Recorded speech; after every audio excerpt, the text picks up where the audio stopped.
¿Qué hubo antes del Big Bang? ¿Podría el tiempo tener un final? Estas preguntas no solo han obsesionado a los filósofos durante siglos, también han guiado a los físicos más brillantes de nuestra era. En este vídeo vamos a centrarnos cómo Stephen Hawking, a través de su libro Una breve historia del tiempo, intenta dar solución a estas preguntas. Desde los primeros tiempos la humanidad pensaba que el universo en el que vivíamos era estático e inmóvil.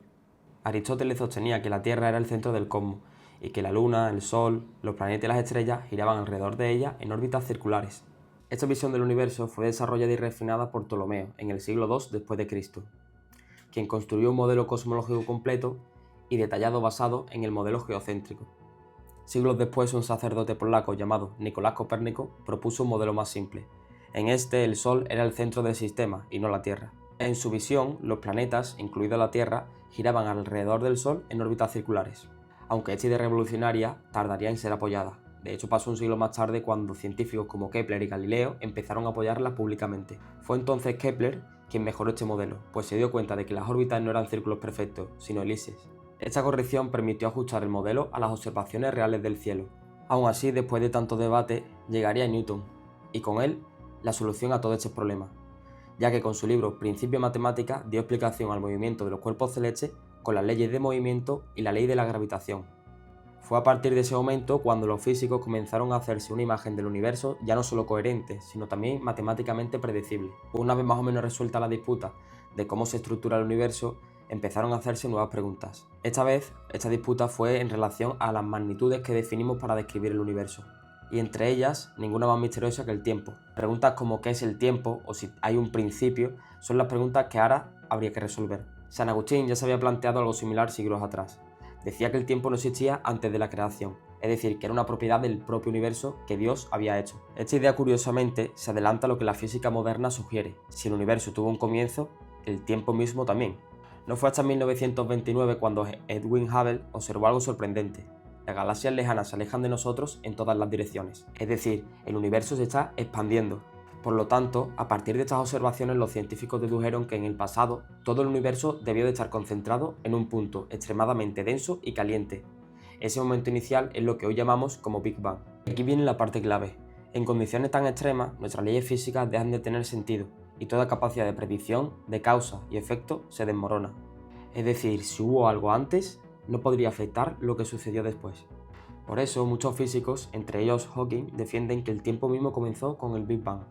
Para comprender todo esto necesitamos una teoría científica que lo explique, y así es como lo dice Hawking en su libro. De hecho, el objetivo final de la ciencia es lograr una única teoría que describa correctamente todo el universo. Hoy por hoy, los científicos utilizan dos teorías fundamentales. Por un lado está la teoría de la relatividad general, que explica el comportamiento del universo a gran escala, planetas, galaxias, agujeros negros, y por otro lado, la mecánica cuántica, que describe el mundo subatómico, es decir, átomos, partículas elementales, interacciones microscópicas. Ambas teorías funcionan realmente bien en sus respectivos campos, sin embargo, es cuando intentamos unirlas cuando surgen contradicciones. Por eso el gran sueño de la física es encontrar una teoría que unifique ambas, o como nos dice Hawking en su libro, una teoría de gran unificación. Antes de pasar a hablar sobre agujeros negros, Hawking dedica varios capítulos a analizar las teorías que usamos hoy para describir el universo. Teorías que, aunque funcionan muy bien, todavía me parece inconexa, como hemos dicho. Antes de que Einstein formulara la teoría de la relatividad general, teníamos la teoría de la gravedad de Newton. Newton nos explicó cómo se mueven los cuerpos con sus leyes del movimiento, y estas leyes partían de una idea muy interesante. No existe un único estado absoluto de reposo. Por ejemplo, si ignoramos que la Tierra gira sobre sí misma, podríamos decir que la Tierra está quieta y que un tren se mueve hacia el norte a 140 km/h. Pero también podríamos decir que el tren está quieto y que la Tierra se mueve hacia el sur a 140 km/h.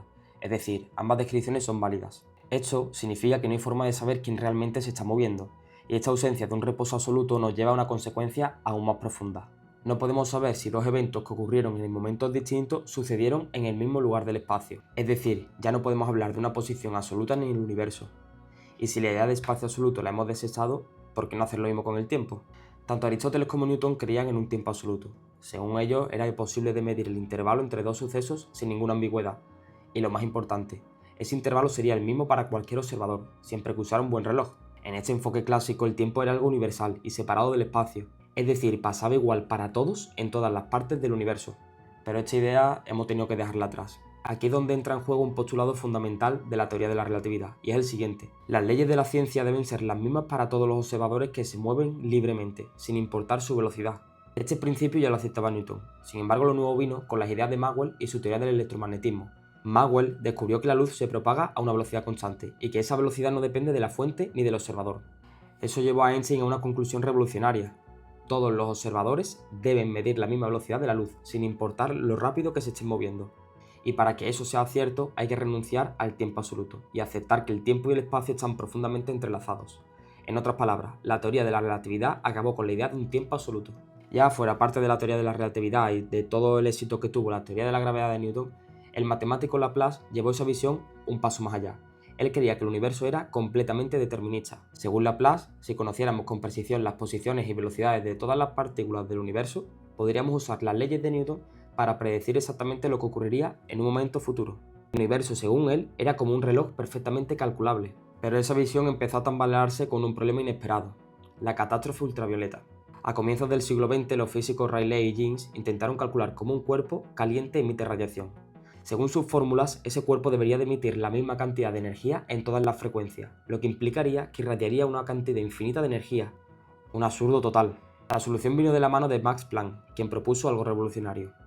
La energía no se emite de forma continua, sino en pequeños paquetes que llamó cuantos. Así es como nació la física cuántica, y con ella llegaron las nuevas ideas que cambiarían por completo nuestra forma de ver el universo. Una de estas ideas fue el principio de incertidumbre de Heisenberg.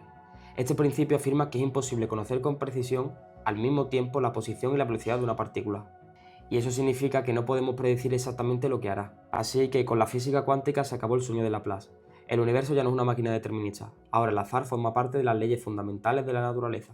Después de hablar de la estructura del universo, de la teoría de la relatividad general, de la mecánica cuántica y del principio de incertidumbre de Heisenberg, Hawking también nos habla sobre el principio de exclusión de Pauli o partículas elementales. Sin embargo, vamos a dar paso ya al siguiente punto. En la segunda parte del libro, o como así yo lo he querido ver, Hawking nos habla sobre uno de los fenómenos más fascinantes del universo, el lugar donde ambas teorías colisionan y es uno de los objetos más misteriosos del cosmos, los agujeros negros. En el libro, Hawking nos explica que un agujero negro es esencialmente una región del espacio con una atracción gravitatoria tan intensa que nada puede escapar de ella, ni siquiera la luz. Pero, ¿cómo se forma un agujero negro?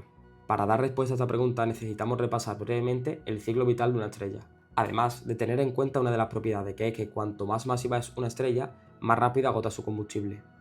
Y esto ocurre porque para sostener su propio peso, una estrella más grande necesita estar más caliente, y cuanto más caliente está, más rápido consume su energía.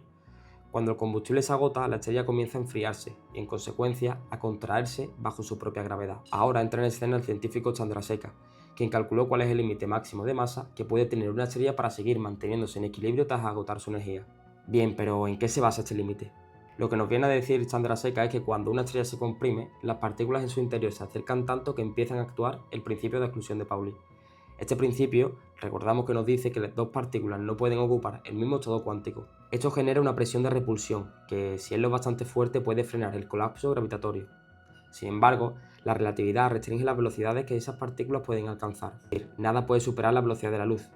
Por tanto, si la estrella es demasiado masiva, esta repulsión cuántica ya no basta para compensar la gravedad. En ese caso, la estrella colapsa sobre sí misma y da lugar a un agujero negro. Este límite, más allá del cual no hay marcha atrás, se conoce como el límite de Chandrasekhar.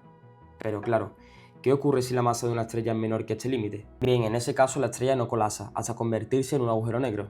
En lugar de eso, puede detener su contracción y estabilizarse en un estado final, lo que conocemos como una enana blanca. Una enana blanca es un tipo de estrella extremadamente densa. Puede tener un tamaño similar de la Tierra, pero con una masa comparable al del Sol. Esto significa que cada centímetro cúbico de su materia puede pesar decenas de toneladas. ¿Y qué impide que siga colapsando? Aquí entra en juego nuevamente el principio de exclusión de Pauli. En este caso, entre los electrones. Esa repulsión cuántica es suficiente para sostener la estructura de la enana blanca, al menos mientras su masa no supere ese límite crítico. Otro de los grandes temas que aborda el libro y que hizo mundialmente famoso a Stephen Hawking es la sorprendente idea de que los agujeros negros quizás no sean tan negros como pensábamos. Es decir, tradicionalmente se creía que nada podía escapar de un agujero negro, ni siquiera la luz. Pero Hawking demostró que al aplicar los principios de la mecánica cuántica cerca del horizonte de sucesos, los agujeros negros pueden en realidad emitir partículas. Este fenómeno, que hoy conocemos como radiación de Hawking, implica que los agujeros negros no son completamente oscuros, sino que emiten una tenue radiación térmica. En la parte final del libro, Hawking también nos habla sobre temas fascinantes, como el principio antrópico, la flecha del tiempo, es decir, por qué recordamos el pasado y no el futuro, o por qué el universo se expande aumentando el desorden, y finalmente también nos deja con una esperanza, la de encontrar una teoría de gran unificación, que pueda explicar desde los más grandes hasta los más pequeños. Quizás, quién sabe, no estemos tan lejos de lograrlo. Espero que os haya gustado el vídeo, si ha sido así, darle me gusta y bueno, nos vemos en el siguiente.